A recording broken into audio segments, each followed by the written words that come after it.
Bismillahirrahmanirrahim. Alhamdulillahirabbil alamin.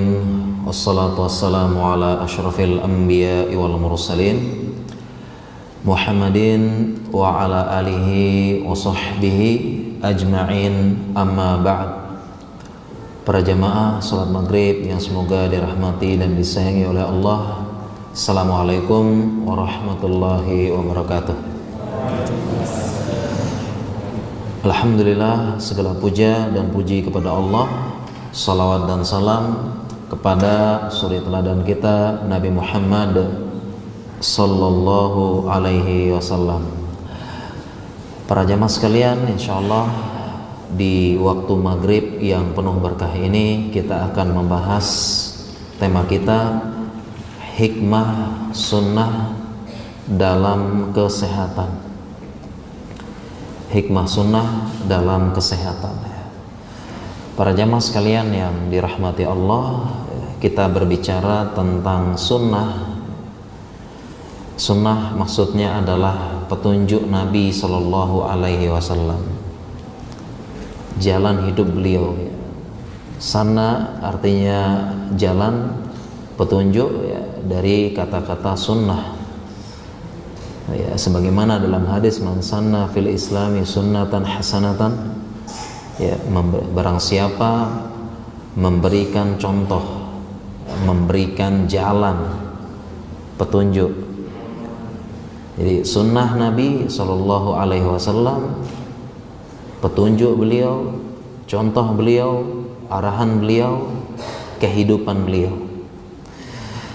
Dan kita berbicara tentang kesehatan. Kesehatan, insyaallah. Yang dimaksud dari tema ini bahwasanya sunnah-sunnah yang beliau ajarkan, sunnah yang beliau teladankan kepada kita, menunjukkan itu semua mendatangkan maslahat dari segala macam sisi, dan salah satunya adalah dalam dunia kesehatan. Di pertemuan di awal, ya, di maghrib kemarin, maghrib kemarin kita bahas, ya, sehat ala Rasulullah Sallallahu Alaihi Wasallam, dan ini sambungannya, ya, dan kita secara umum yakin bahwasanya agama Islam, ajarannya itu pasti mendatangkan maslahat. Sebagaimana dalam satu kaidah, ad-din mabniun 'alal masalih fi jalbiha wa dar'i lil qabaih. Yang namanya agama Islam itu pasti mendatangkan maslahat dan menolak berbagai macam keburukan. Baik itu kita ketahui maupun kita belum ketahui. Maslahat,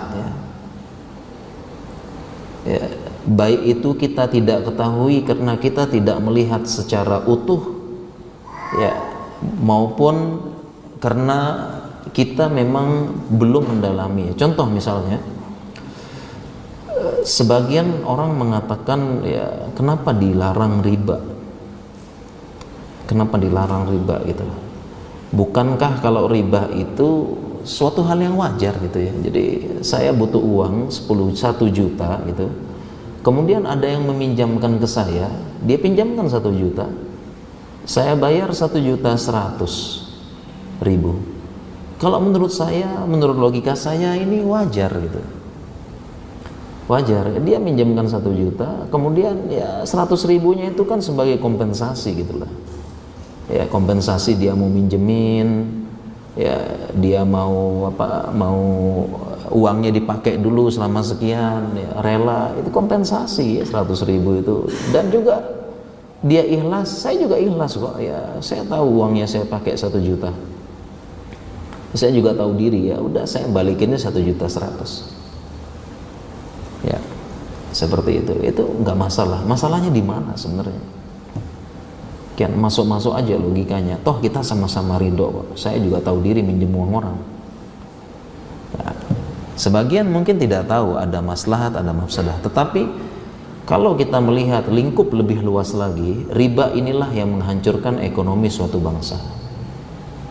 Yang kaya tambah kaya, miskin tambah miskin, dan perpindahan ekonomi itu akan terus menghancurkan. Kalau kita lihat dalam skala makro, nah itu yang dimaksud dengan maslahat dan mafsadah dalam agama Islam. Ya, jadi betapa banyak syariat-syariat Islam itu pasti mendatangkan maslahat. Ini menjadi akidah kita dulu. Dan tentunya kalau kita berpikir lagi, Allah menciptakan manusia, menciptakan alam semesta, menciptakan kehidupan. Tentunya Allah dan mengutus para nabi, mengutus para rasul, dan itu jelas.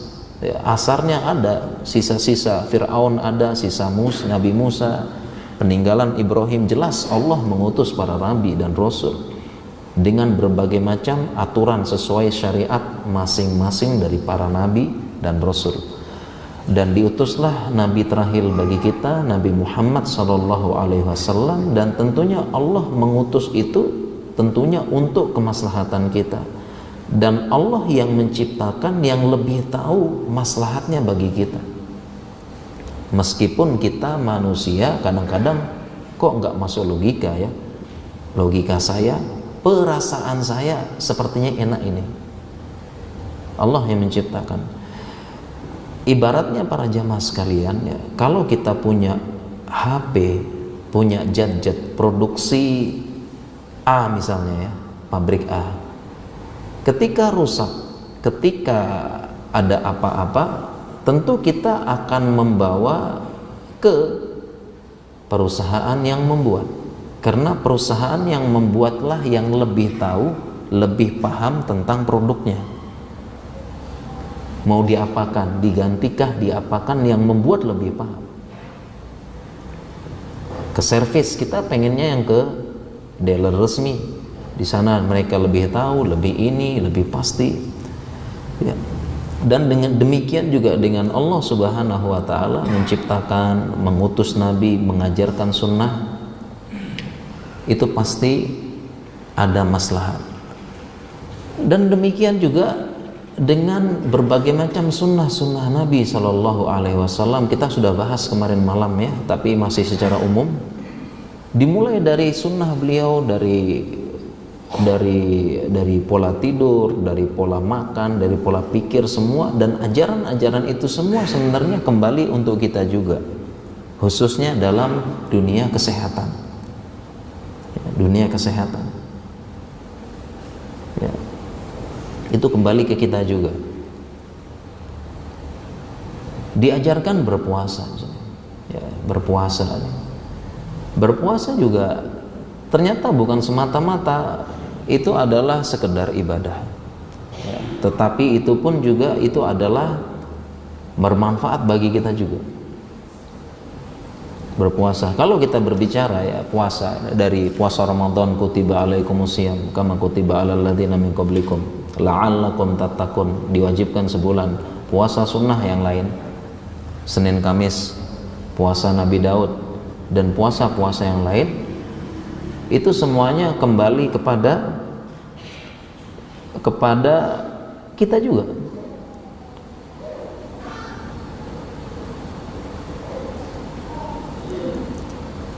Kalau kita berbicara terlalu banyak penelitian, jurnal ilmiah yang menunjukkan bahwasanya puasa itu bermanfaat, menyehatkan badan.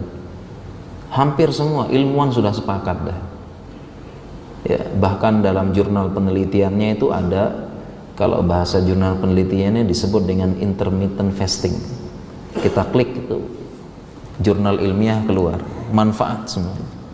Intermittent fasting. Sepakat. Semua ilmuwan, bukan hanya di situ, hampir semua agama mengajarkan puasa. Hampir semua agama Nasrani, Yahudi, puasa, ada syariat puasa. Ya. Nabi pun mengakui mereka punya syariat puasa, apalagi termasuk agama samawi. Al-farqu baina siyamina wa siyami ahlil kitab aklatus sahar. Perbedaan antara puasa kita dengan puasanya ahlul kitab, makan sahur. Makan sahur. Ya. Kemudian orang agama Buddha, agama Hindu ada syariat puasanya. Ada, diakui kan. Dan kita yang kaum muslimin ini yang istimewa. Ada syariat puasa sebulan penuh. Dan hadis yang kita bawakan tadi juga ternyata dalam sunnah tersebut tersimpan hikmah kesehatan. Ya, dan kalau kita berbicara hikmah tersebut sangat banyak dalam dunia kesehatan ya. Kalau kita bahas satu persatu gak cukup. Ya, kita bahas yang kita ingat saja ya, termasuk hadis tadi sudah terlanjur disebut, kita bahas. Hadis tadi contohnya lagi para jemaah, al-farqu baina siyamina wa siyami ahlil kitab aqlatus sahar. Perbedaan antara puasa kita dengan puasanya ahlul kitab apa? Makan sahur. Jadi ahlul kitab mereka puasa juga, Yahudi, Nasrani mereka puasa, tapi tidak ada makan sahur. Ya, bahkan juga beberapa agama-agama yang lain puasa juga. Tapi yang membedakan kita dengan mereka makan sahur. Dan kita kalau kita kembali lagi dalam hikmah kesehatan di situ ada makan sahur. Karena dengan makan sahur kita bangun tengah malam makan sahur, dan ketika makan sahur itu yang paling penting itu adalah kan niat. Niatnya yang paling penting kan. Sehingga ada hadis lagi yang berbunyi tasahharu walau bijur'atin minal ma'. Makan sahurlah kalian walaupun dengan seteguk air. Jadi sekedar seteguk air tetap sahur. Karena yang penting dari sahur itu adalah niatnya yang penting.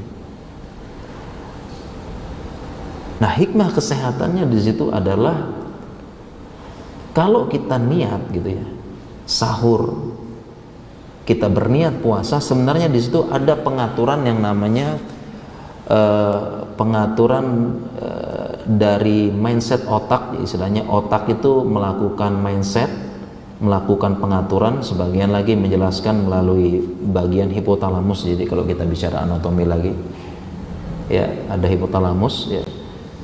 Dia mengatur otak itu memindset, artinya mereset. Ngeresetnya itu pas kita niat sahur. Niat sahur itu adalah meresetnya otak melalui hipotalamus menuju organ-organ. Seolah-olah otak itu mereset tubuh kita agar kita itu baru siap menerima makanan nanti jam 5:30 atau jam 6 maghrib. Sehingga otak pun ketika kita niat set gitu ya, niat azam ketika kita sahur, maka otak perintahkan ke asam lambung supaya meminimalkan pengeluaran asam lambung. Di mindset langsung diatur, tes ada ibaratnya tekan tombol tes, kurangin asam lambungnya. Kemudian otak juga memerintahkan kepada bagian namanya hormon tiroid untuk menurunkan metabolisme tubuh. Menurunkan metabolisme tubuh. Kenapa kira-kira diturunkan jemaah?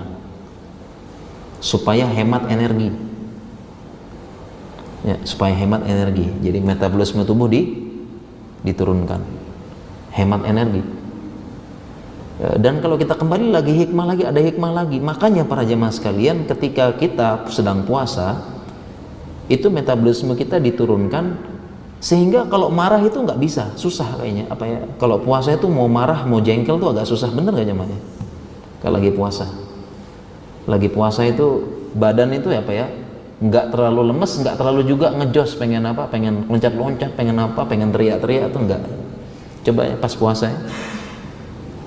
Pas puasa kok pengen teriak, pengen naik suara, itu pas puasa itu agak sulit gitu ya. Itu pengaruh dari metabolisme tubuh yang diturunkan. Karena yang namanya marah, emosi itu butuh energi. Itu energi ya, butuh ya. Karena coba aja marah ya, suara naik, otot-otot negang. Ya, kadang-kadang sampai mata merah karena aliran darah maksimal di situ. Ya tidak, butuh energi. Makanya diturunkan metabolisme. Itu kaitannya. Orang puasa jadi dia metabolisme turun, jadi pembawaannya mau marah, mau jengkel, mau apa tuh kayaknya sulit dari situ. Kemudian otak lagi ketika dia mindset makan sahur lagi, dia memerintahkan kepada beberapa organ-organ yang lainnya lagi untuk meminimalkan kerja, seperti gerakan usus diminimalkan. Itu mindset. Di mindset. Pentingnya sahur itu di situ bedanya. Sehingga sekarang para jamaah bisa dicoba. Ini kalau mau coba ya. Bisa dicoba para jamaah itu bangun jam 4 misalnya. Jam 4 makan sahur ya. Atau jam 4 makan sahur. Makan sahur niatnya mau puasa. Insya Allah kuat menjalani puasa sampai jam 6. Sekarang bandingkan jam 4 makan, jam 4 makan, tapi para jamaah sekalian tidak berniatkan puasa. Contoh kasusnya begini ya, ada orang lupa makan, ketiduran, saking capeknya ketiduran, belum makan malam, akhirnya kebangun jam 3. Pernah tidak jamaah gitu? Ada yang pernah? Ya, malamnya kecapean banget, akhirnya ketiduran. Ya, bangunnya tengah malam jam 2, jam 3 gitu. Kelaparan, makan terus jam 3. Makan, tapi nggak niat puasa. Bedanya apa? Bedanya sekarang jam 7 pagi, bedanya apa? Sama-sama makan di waktu sahur. Bedanya apa? Ya, yang puasa jam 7 pagi nggak lapar. Tapi yang nggak niat puasa jam 7 pagi lapar. Udah minta sarapan. Iya tidak? Udah. Itu bedanya apa? Bedanya sahur. Ini luar biasa ini. Yang membedakan kita dengan puasa. Di situ sudah ada hikmah lah gitu. Ya.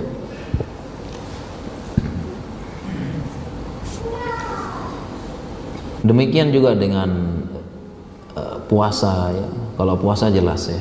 Itu manfaat banyak ya.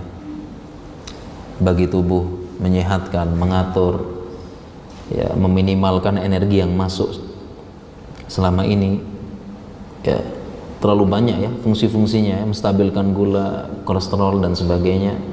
Tapi sudah saya bahas di pertemuan kemarin malam, kita yang malas melaksanakan gitu ya. Jadi hikmah sunnah sudah banyak, sudah dijelaskan oleh Rasulullah SAW. Kita umat Islam yang tidak mau melaksanakan, ya.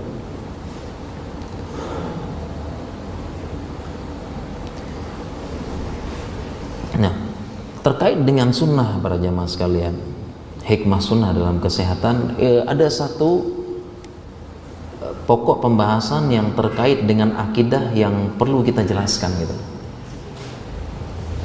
Penting terkait dengan akidah. Memang benar ya para jamaah, bahwasanya dalam sunnah, dalam hikmah sunnah itu pasti ada maslahat gitu. Nah, tetapi ini terkait erat dengan akidah. Jangan sampai kita melaksanakan sunnah tersebut tujuannya dunia. Nah, ini hati-hati ya, jangan sampai kita melaksanakan sunnah tersebut semata-mata tujuannya ingin dapat dunia. Khususnya dalam dunia kesehatan ini kita hati-hati. Jangan sampai semata-mata kita melaksanakan sunnah tersebut karena ingin mendapatkan keuntungan dunia, ingin sehat. Dalam artian jangan sampai kita baru rajin beribadah setelah tahu ada keuntungan dunia dalam ibadah tersebut. Nah, ini hati-hati. Jadi contoh misalnya, sudah membaca manfaat puasa secara kesehatan. Setelah baca buku tersebut ya, puasa bikin kolesterol stabil, gula darah terkontrol. Setelah baca buku tersebut jadi rajin puasa. Kira-kira tujuannya apa para jemaah? Tujuannya apa? Pengen sehat. Atau ternyata metode diet dengan berpuasa. Iseng-iseng nyoba turun 5 kilo, Masya Allah. Setelah itu keasikan puasa gitu. Bahkan bukan hanya puasa Daud, tiap hari puasa. Kenapa? Karena ternyata turun. Ya. Turun ternyata. Dan memang hampir semua pelatih, coach, trainer itu sepakat. Trainer olahraga, coach fitness sepakat metode terbaik diet puasa. Metode terbaik diet ya puasa. Karena secara teori ya dia terjadi defisit kalori. Terjadi defisit kalori. Hampir semua. Silakan tanya coach trainer, coach ya, coach fitness, trainer, coach olahraga sepakat. Cara efektif menurunkan berat badan puasa. Karena udah pasti defisit kalorinya. Hitung-hitungannya. Setelah baca buku ya, puasa bisa menurunkan berat badan, nyoba sekali, turun, habis itu puasa terus. Tapi apa tujuannya? Menurunkan berat badan. Nah ini para jamaah terkait dengan akidah kita harus hati-hati, jangan sampai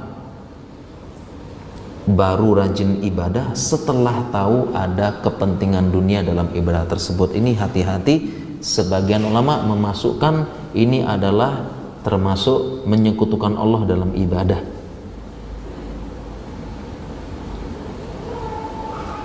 Termasuk menyekutukan Allah. Wa man kana yuridul hayatad dunya wa zinataha nuwaffi ilaihim a'malahum fiha wa hum fiha la yubkhasun.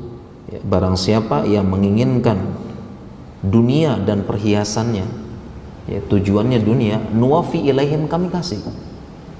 Jadi barang siapa tadi yang dia pengen turun berat badannya dengan puasa, jadi semakin rajin ya, semua diborong. Puasa Daud, Nabi Daud diborong, Senin Kamis diborong. Kenapa? Ya apalagi kita udah Zulhijjah nih. Ini Zulhijjah ya. Sebagian ulama berpendapat boleh puasa dari 1 sampai 9, boleh semuanya. Sebagian sempatan puasa terus, rajin banget. Padahal sebelumnya belas nggak pernah puasa gitu ya. Setelah baca, keasikan puasa, karena yang dipikirkan gimana turun berat badan. Nah ini hati-hati.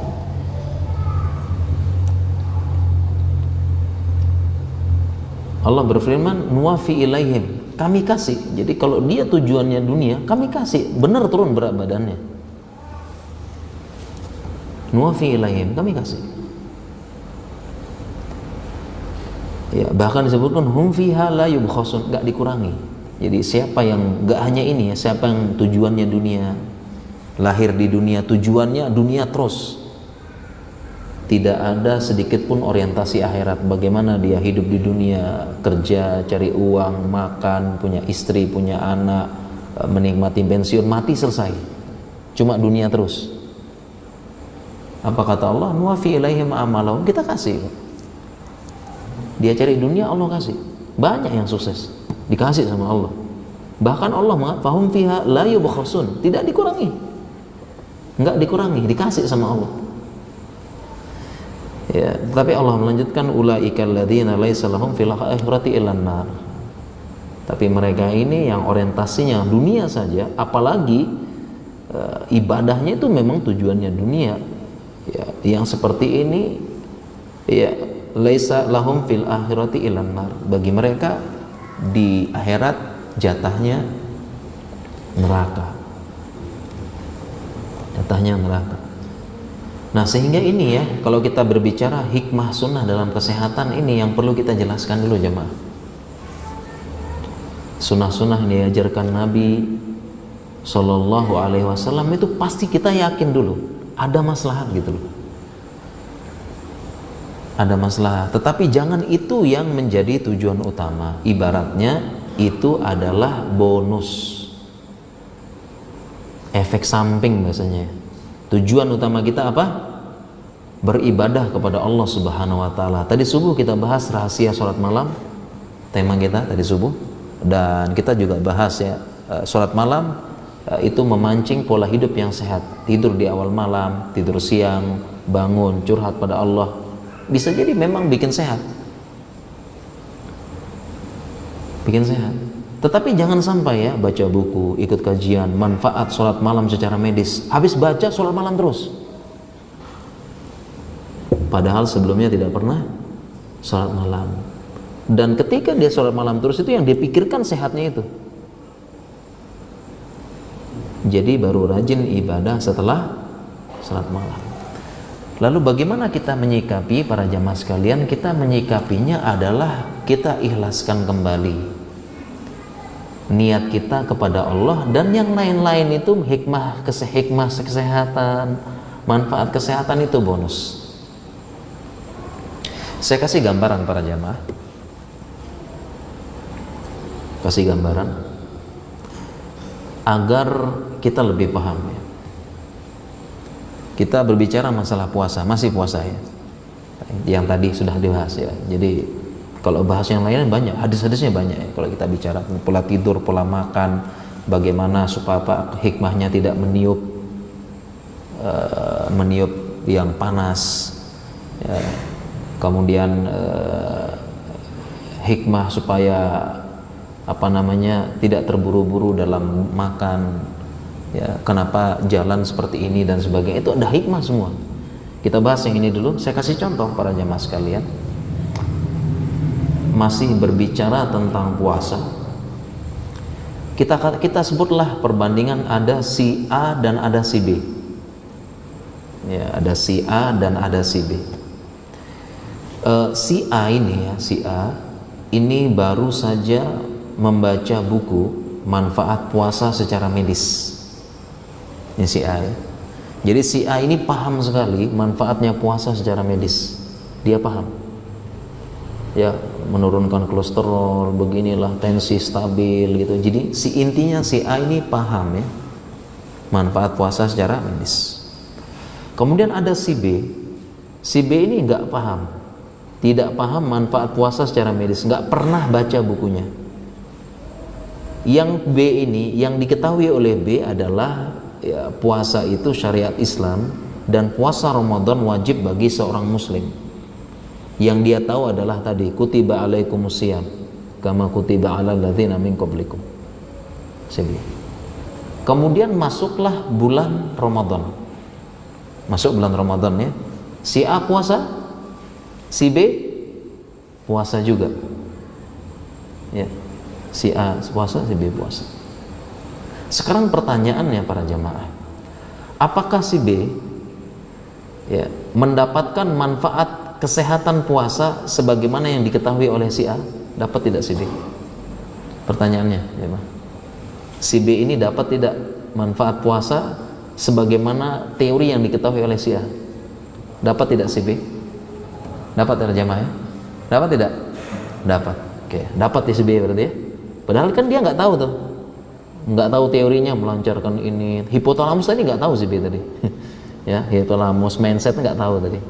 Ya, ke organ, hormon tiroid, metabolisme, si B nggak tahu. Tapi si B dapat nggak manfaat kesehatannya? Dapat? Dapat. Pertanyaan yang kedua, kira-kira mana yang berpotensi lebih ikhlas, si A atau si B? Ya, mana yang berpotensi lebih ikhlas? Si A atau si B? Ya, lebih ikhlas. Oke, jawabannya si B. Gimana? Oke, lebih ikhlas. Berpotensi ikhlas si B. Karena si B ya udah laksanakan aja. Dapat tidak manfaat kesehatan? Dapat. Sedangkan si A bisa jadi ya, dia pikiran macam-macam, alhamdulillah sehat. Atau setiap dia buka puasa nimbang-nimbang terus. Loh, kok nggak turun-turun gitu ya. Habis buka puasa setimbang, rajin nimbang. Bisa jadi ini berbicara tentang potensi gitu. Nah, ini gambaran para jamaah, sehingga akidah paling penting yang perlu kita tanamkan. Intinya sunnahnya Nabi SAW kita yakin dulu, maslahat pasti maslahat. Itu aja loh. Sedangkan yang kita bahas ini tentang kesehatannya. Ternyata setelah kita sesuaikan dengan penelitian, diteliti oleh orang-orang belakangan, diteliti oleh peneliti belakang, ternyata manfaat secara medis. Ternyata ada penjelasan lagi secara ilmu fisiologi, patologi dan sebagai patofisiologinya. Itu semuanya bonus dan terkadang bermanfaat. Pertama, bermanfaat untuk saudara-saudara kita yang mungkin ya keyakinan agamanya masih belum kuat, atau saudara-saudara kita mungkin yang mohon maaf mungkin katanya KTP abangan ya, dari kecil itu belum paham Islam ya, KTP sih Islam ya tapi dari kecil kurang. Nah itu kesempatan kita gunakan, coba lihat nih ya, syariat Islam begini gini, nah ternyata katanya ilmuwan ya dia paling sesuai dengan penelitian, sesuai dengan logika manusia, dan sesuai dengan kesehatan kita. Hanya agama Islam seperti itu, jadi jangan ragu-ragu. Dan mungkin bermanfaat juga kita pelajari, bermanfaat untuk dakwah kepada non muslim. Coba lihat nih agama Islam yang begini ya, coba lihat ya, agama Islam yang sahur, ternyata setelah penelitian gini sahur penting. Agama Islam yang punya syariat, kita jelaskan ya kepada orang-orang non muslim, manfaat seperti itu ya. Tetapi yang tidak kita harapkan ya, artinya yang tidak kita harapkan adalah jangan sampai tidak diajarkan ikhlas ya, tidak dihimbau supaya ini segala efek samping, tiba-tiba langsung manfaat puasa secara medis ya. Jadi orang-orang tuh pulang-pulang mikirnya sehat-sehatnya aja gitu ya yang dipikirkan ya, atau pelatihan sholat malam ya, yang ditonjolkan adalah nanti gula darahnya stabil pak gini. Jadi orang-orang pulang dari itu tuh yang dipikirkan sholat malam, mudahan stabil ya gula darah ya.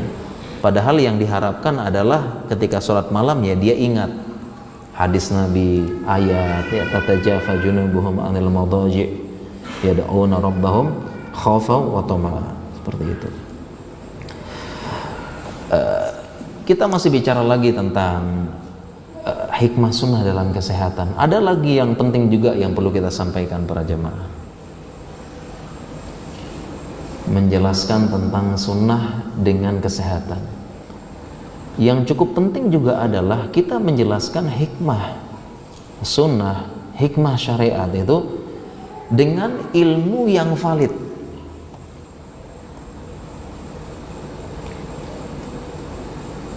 Menjelaskannya dengan ilmu kesehatan atau ilmu sains pendekatan yang valid,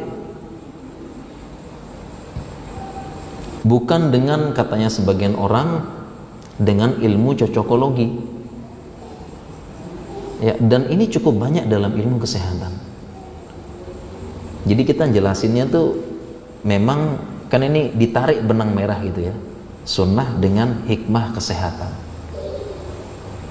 Nah kalau dihubungkan dengan ilmu yang benar, yang valid, bagus, ini justru mendukung ya. Tetapi ketika dihubungkan dengan ilmu-ilmu yang malah cocokologi yang tidak tepat, ini malah nggak valid dan berpotensi menjadi bumerang bagi agama Islam. Dan saya banyak jumpai dalam ilmu kesehatan. Saya beri contoh para jemaah, beri contoh ada hadis Nabi SAW melarang kita meniup ini apa ya, minuman yang masih panas. Ada hadisnya ya, anna nabiyya sallallahu alaihi wasallam naha ayyatanaffasa fil ina au yunfakha fihi. Nabi sallallahu alaihi wasallam melarang kita meniup minuman yunfakha fihi, masih panas dilarang ditiup gitu. Ditiup.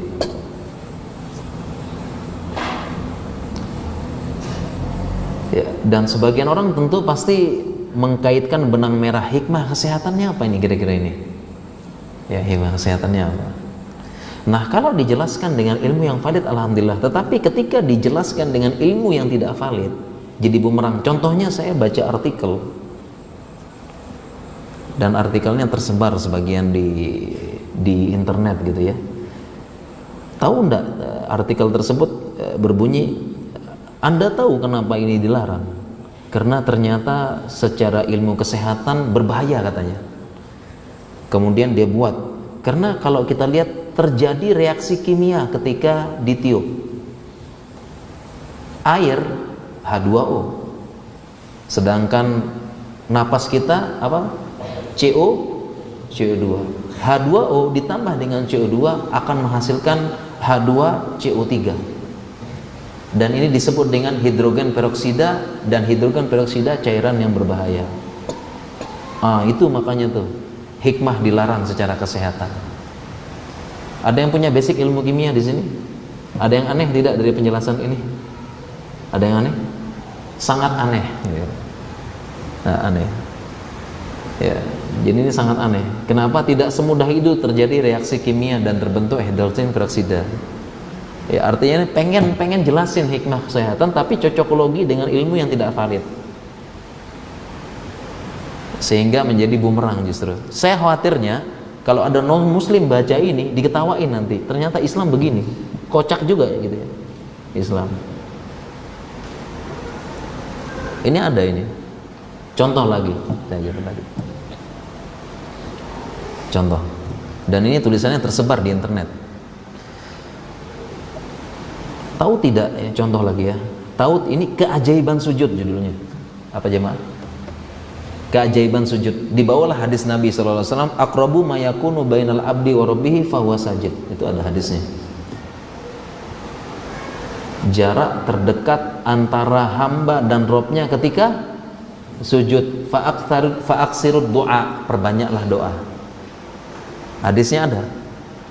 Kemudian ada penjelasannya, dan kalau saya baca cocokologi keajaiban sujud. Anda tahu kenapa sujud itu diperbanyak? Ternyata menyehatkan.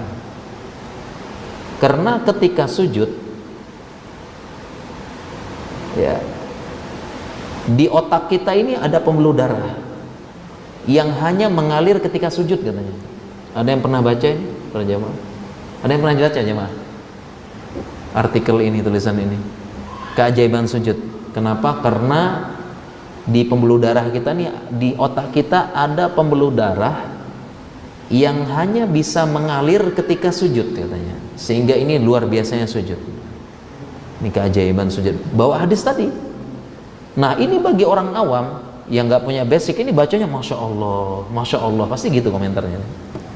Tapi kalau orang yang punya basic ilmunya, geleng-geleng ya. Karena setahu saya semua di kepala kita wajib dialiri oleh darah. Semua pembuluh darah di otak wajib dialiri oleh darah, karena kalau enggak stroke nanti. Stroke. Dan sampai sekarang saya pengen tahu itu pembuluh darah itu apa namanya itu loh. Yang tidak dialiri dan hanya dialiri ketika sujud. Itu pengen tahu nama pembuluh darahnya apa. Cocokologi ini. Bagi orang awam kadang-kadang langsung kalau baca itu langsung masya Allah, subhanallah, masya Allah, luar biasa. Tapi saya khawatirnya non muslim baca itu ketawa, kocak juga agama Islam ini katanya. Baca juga.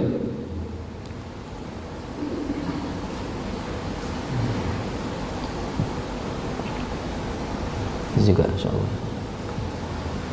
Dan kita kembali ke yang meniup tadi, itu dijelaskan oleh Ibnul Qayyim Al-Zawjiyah. Beliau menjelaskan hikmahnya kenapa nggak boleh ditiup. Pertama karena faktor kebersihan, karena mulut kita kadang-kadang kotor, dijelaskan oleh Ibnul Qayyim. Jadi kalau menjelaskannya sesuai penjelasan lama, alhamdulillah ya, nggak usah pakai tadi ya reaksi air H2O, CO2 jadi H2CO3 hidrogen peroksida, bahaya, nggak usah tambah lagi. Ya. Jadi istilahnya itu penting juga nih menjelaskannya. Oke, seperti itu. Ya, dan kemudian masih ada lagi nih. Nah, contoh lagi ya. Hadis Nabi SAW, beliau bersabda, la tatrukun nara fi buyutikum hina tanamun.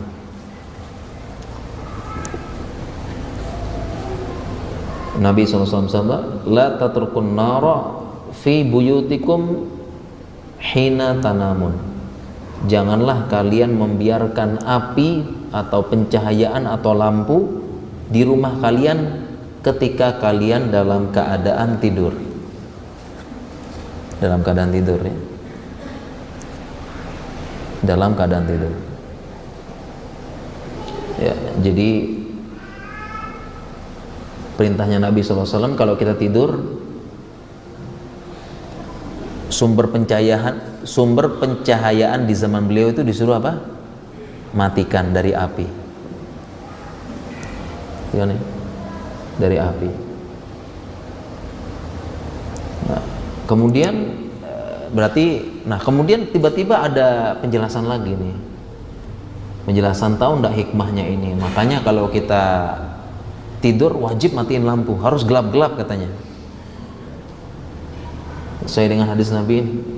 Jadi kalau kita tidur harus tidak boleh nyala lampu, harus gelap total. Tidur. Kemudian dijelaskan lagi, ternyata ada penjelasan medisnya nih katanya nih. Ya, karena ketika mata gelap, ya nanti cahaya retina, cahaya yang di mata kita, di retina kita ini beristirahat untuk menerima cahaya, sehingga membuat mata lebih sehat dan sebagainya begitu. Nah, ini kalau yang baca nih, masya Allah. Tapi kalau kita yang tahu basicnya ini, mohon maaf, cocokologi juga. Cocokologi.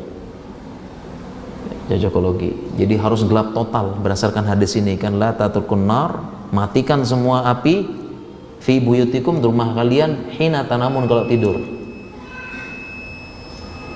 Udah habis Pak ya. Kita lanjut setelah Isya atau bagaimana jemaah? Tanya jawab aja ya setelah Isya ya, insyaallah sebentar aja, oke. Ini saya selesaiin sedikit ya kalau jemaah. Ya, saya izin sebentar selesaiin ya. Jangan matikan matikan semua. Sehingga tadi jadi versi yang saya baca itu pokoknya kalau kita tidur gelap, matiin semuanya, semuanya. Jadi benar-benar gelap gitu ya. Dan tadi bawa manfaat medis. Artinya tuh kalau jadi mata retina kita kan punya ini sensor penerima cahaya, dia istirahat, bisa lebih sehat. Dan nggak tepat para jamaah. Nggak tepat ya. Kenapa? Karena kalau kita sudah kalau kita istirahat, kita minimal pertama sudah menjem gitu ya. Nggak ada orang tidur kan buka gini, nggak ada ya. Setidaknya itu kalau menjem sudah ngurangin cahaya yang masuk, sudah ngurangin, sudah istirahat retina kita itu Pak. Nggak perlu sampai gelap banget sesuai hadis ini. Matiin semuanya tek gitu. Sudah cukup istirahat. Ya. Artinya mungkin lampu utama dimatiin, dinyalain lampu kecil tuh nggak apa-apa. Tetap jangan gelap banget ya, supaya ini matiin semuanya katanya, la tatrukun nar. Ada. Dan kalau kita lihat syarah hadis ini, ya, kita kembalikan syarah ulama hadis ini, perintah mematikan tersebut adalah supaya nggak terjadi kebakaran katanya ulama. Itu simpel aja. Karena kalau kita tidur itu kan nggak tahu kan lampunya apa, kena angin, kena apa, tikus lewat jatuh, itu syarah ulamanya. Matikan karena sumbernya tatrukun nar gitu. Jadi jangan langsung dibawa-bawa dengan ini gitu. Itu pentingnya penjelasan ulama, bukan dengan tafsir kita sendiri-sendiri. Nah, sehingga boleh aja kita tidur ya, mungkin lampu utama dimatiin, mungkin yang nyala lampu-lampu kecil mungkin ya, sekedar ini. Itu boleh gitu loh. Ya, atau kita mungkin lampu nyala, kemudian kita pakai penutup mata gitu kan. Boleh-boleh aja. Serah gitu ya. Nggak seperti yang dijelaskan begitu. Jadi intinya demikian para jamaah. Kalau ada hadis ada apa, kembali ke penjelasan ulama. Lihat penjelasan ulama. Ya, kita jangan sampai cocok-cocokologi dengan ilmu-ilmu dan kita bukan ahlinya begitu. Ya, dan saya sering ketemu ilmu gini, kalau orang awam pasti langsung komentarnya masya Allah, masya Allah, masya Allah, luar biasa. Itulah pentingnya kita fas'alu ahla dzikr in kuntum la ta'lamun. Dan ini kasus-kasus sangat banyak dalam dunia medis. Itu yang bisa kita sharing. Baik para jamaah sekalian, kita sholat Isya dulu. Saya cukupkan dulu. Subhanakallahumma bihamdika asyhadu an la ilaha illa anta astaghfiruka wa atubu ilaik. Assalamualaikum warahmatullahi wabarakatuh. Silakan azan.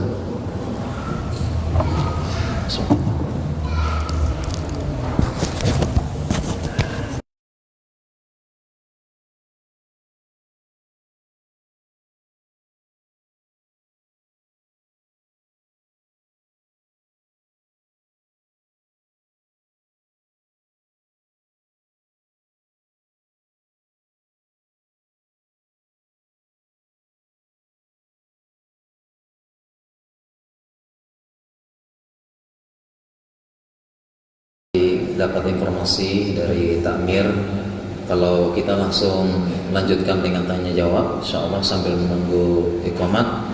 Mungkin saya persilahkan bagi para jemaah mau bertanya silakan.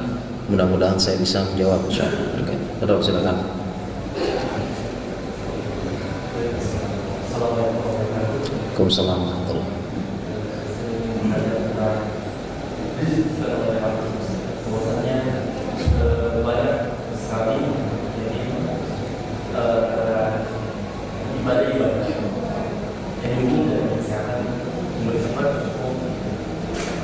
jelas ini kan berpalu dari Islam.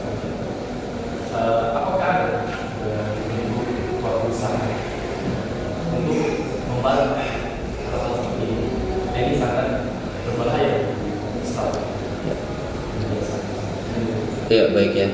Tadi kita bahas tadi ya, memang ada ya kalau kita lihat di internet ya, kita baca begitu ya, ada yang tadi yang membuat benang merah ya antara sunnah ibadah dengan beberapa sayang. Contoh lagi, ada lagi contoh para jamaah. Ada pendapat lagi, dan bukan hanya bidang kesehatan aja ya. Contohnya lagi, saya pernah membaca lagi terkait dengan Allah menciptakan 7 lapis langit. Kemudian itu diciptakan dengan ditafsirkan gitu ya, atau dijelaskan luar biasa. Ternyata setelah terjadi penemuan atmosfer kita, ternyata atmosfer ini 7 lapis. Ada stratosfer, ada ionosfer, 7 lapis juga. Ini kan luar biasa katanya. 7 lapis langit ya, pas banget atmosfer kita tuh ada 7 lapis, stratosfer dan sebagainya. Ini kan luar biasa. Dan ini jelas yang namanya tafsir dengan cocokologi. Sama juga. Jadi bukan hanya bidang kesehatan aja. Lalu bagaimana tugas kita? Tugas kita adalah ya menjelaskan kepada umat gitu ya. Jelaskan, yang punya kompetensi jelaskan ya, baik itu buat artikel, beri penjelasan kepada umat ya, kalau bukan itu penjelasannya. Dan kalau pengen aman gitu ya, ketika ada hadis, nas, kita kembalikan ke penjelasan ulama, itu maksudnya apa sih gitu ya. Jadi jangan ini dulu ya, jangan langsung kita tafsirkan sendiri, apalagi kita mencocokkan logi dengan ini ya. Jadi ya, gimana caranya? Kitalah yang punya kompetensi, teman-teman yang punya basic kimia, yang punya basic punya basic kesehatan, punya basic ini, yaitu tugas kita meluruskan. Ya, termasuk mungkin teman-teman punya basic kimia ya. Basic kimia itu bisa menjelaskan tentang salah kaprah khomer di masyarakat kita gitu ya. Jadi masyarakat kita kadang-kadang itu terlanjur salah kaprah bahwasanya yang namanya alkohol, kalau dengar alkohol masyarakat kita itu udah kepikiran khomer. Nah ini kan salah kaprah dan salah penjelasan begitu ya. Padahal kalau kita kembali dalam ilmu kimia, ini ilmu kimia basic dasar banget ya. Karena yang pertama yang namanya alkohol namanya ikatan gugus. Alkohol itu ikatan gugus. Kemudian jenis alkohol banyak ya. Kalau ikatannya 1 metanol, 2 etanol, 4 butanol, 5 pentanol, 6 heksanol. Jenisnya banyak ya. Dan kemudian setiap itu juga masing-masing juga beda-beda produknya ya. Metanol contohnya spiritus, kemudian etanol pun bermacam-macam. Ada etanol denat untuk parfum, etanol pelarut untuk obat, dan ada etanol yang ditambahkan dalam minuman keras sehingga jadilah minuman beralkohol ya. Jadi macam-macam ya, tidak semua alkohol itu khamr. Sehingga ketika mendengarkan kata-kata alkohol yang yang langsung terlintas adalah itu khamar gitu. Nah, contoh misalnya atau alkohol denat untuk parfum itu beda dengan alkohol yang dicampurkan pada minuman beralkohol sehingga memabukkan. Ini alkohol denat dan tidak untuk diminum. Ya, tidak untuk diminum. Bukan untuk, apalagi alkohol metanol spiritus, enggak jelas ya. Apalagi untuk alkohol medis ya 70% untuk disinfektan itu enggak diminum. Alkohol 70%, 90%. Ya, sehingga dari sini muncul kesalahpahaman, misalnya parfum beralkohol haram. Makanya beberapa ikhwan pengajian kita sampai sekarang ya ada yang punya keyakinan pakai parfum beralkohol haram. Padahal jelas beda itu, bukan. Tergantung dari sana. Kaprah, saya pernah sunatan massal Ada sebagian yang dia nggak mau membersihkan alat-alat itu, tidak mau dibersihkan pakai alkohol 70%. Itu dikira khamr. Padahal alkohol 7% itu bukan khamr, bukan untuk diminum juga. Kalau minum mati itu malahan. Saya nggak mau bersihin alat bekas darah ini pakai alkohol, saya pakai minyak zaitun aja. Saya ketemu orangnya, ngomong langsung ke saya. Nah, ini kan kita perlu jelaskan seperti ini, ya kan?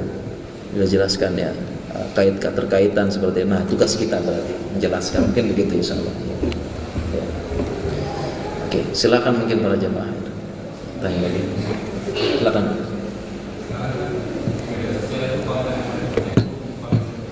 Mukbang. Ya, baik ya. Mukbang ya, memang lagi konten ya. Oke, mukbang itu saya pernah baca sedikit ya, berasal dari Korea gitu ya. Dari Korea mukbang, mungkin ada jemaah yang bilang mukbang itu konten makan.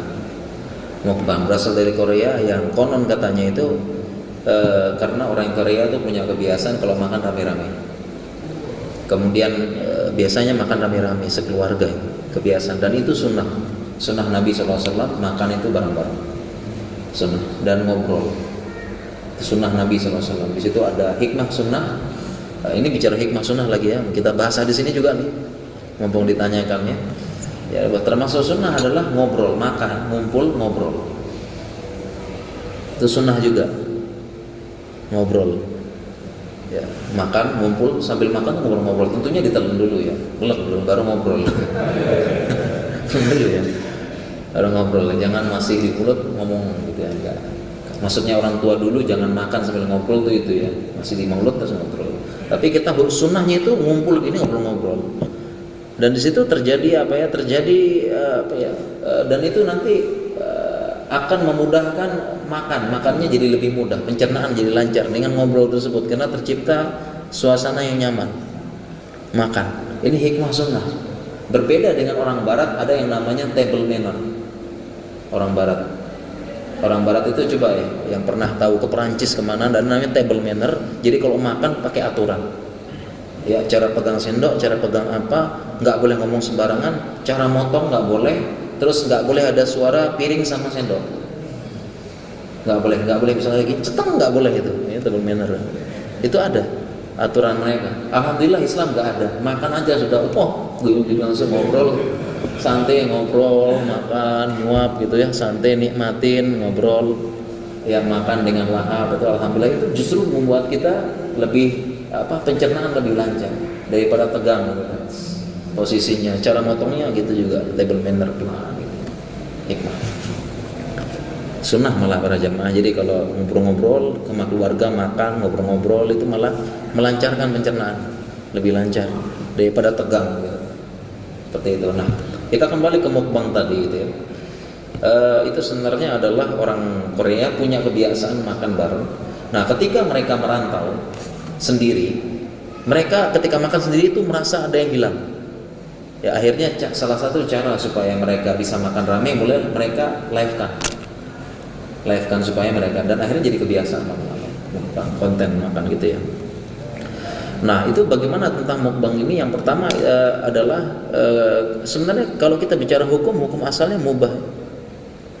Urusan dunia itu kan, al-aslu fil asya al-ibah, hukum asalnya mubah. Ya, tetapi yang hukum asalnya mubah. Apalagi dia kan, apalagi sebagian itu memberikan ilmu ya. Mungkin makannya ini kurang itu kadang-kadang ada ilmu. Tetapi kalau sudah melanggar hal-hal yang ada melanggar, ya contohnya makan berlebihan, sebagian mukbangker itu sampai bengkak, sampai apa ya, sampai karena nyari review, nyari viewer yang banyak, ya bengkak, kemudian tidak melaksanakan sunnah, makan berlebihan. Harusnya kita kan fasulu suhuli ta'ami wa sulu suhuli nafasihi wa syarabihi wa sulu suhuli nafasihi. Itu hadisnya lagi, sepertiga untuk makan, sepertiga untuk minum, sepertiga untuk nafas. Itu hadis lagi, ada hikmah lagi kalau kita bahas nih jemaah nih. Waktu akhiri, subhanakallahumma bihamdika asyhadu an la ilaha illa anta astaghfiruka wa atubu ilaik. Assalamualaikum warahmatullahi wabarakatuh.